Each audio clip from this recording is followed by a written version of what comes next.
नमस्कार दोस्तों, वट सावित्री व्रत की हार्दिक शुभकामनाएं। आइए हम शुरू करते हैं वट सावित्री व्रत की कथा। बहुत समय पहले मद्र देश में राजा अश्वपति राज्य करते थे। उनकी कोई संतान नहीं थी। राजा और रानी ने माता सावित्री की कठोर तपस्या की। माता की कृपा से उनके घर एक सुंदर कन्या ने जन्म लिया, जिसका नाम सावित्री रखा गया। सावित्री बड़ी होकर बहुत गुणवान, तेजस्वी और पतिव्रता बनी।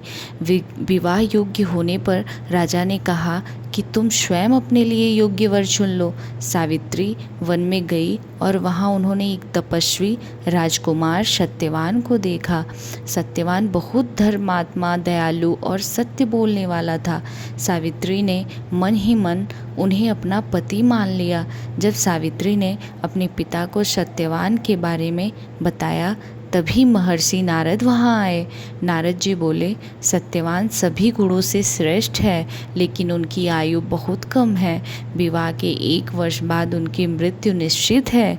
यह सुनकर राजा अश्वपति दुखी हो गए और सावित्री को समझाने लगे, लेकिन सावित्री बोली, आर्य कन्या केवल एक बार पति का वरण करती है। मैंने सत्यवान को मन से अपना पति मान लिया है।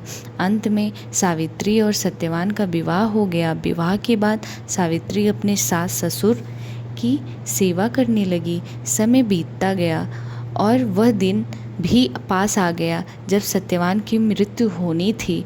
उस दिन सावित्री ने कठोर व्रत रखा। सत्यवान लकड़ी काटने जंगल गए तो सावित्री भी उनके साथ चली गई। जंगल में अचानक सत्यवान के सिर में तेज दर्द हुआ और वे सावित्री की गोद में सिर रखकर लेट गए। तभी यमराज वहां आए और सत्यवान के प्राण लेकर चल दिए। सावित्री भी यमराज के पीछे पीछे चलने लगी। यमराज ने कहा, देवी अब लौट जाओ, यह संसार का नियम है। लेकिन सावित्री ने अपने पति के प्रति प्रेम, धर्म और बुद्धि से यमराज को प्रसन्न करती रही। यमराज ने उन्हें वरदान मांगने को कहा। पहले वरदान में सावित्री ने अपने अंधे सास ससुर की आंखों की रोशनी और उनका खोया हुआ राज्य मांगा।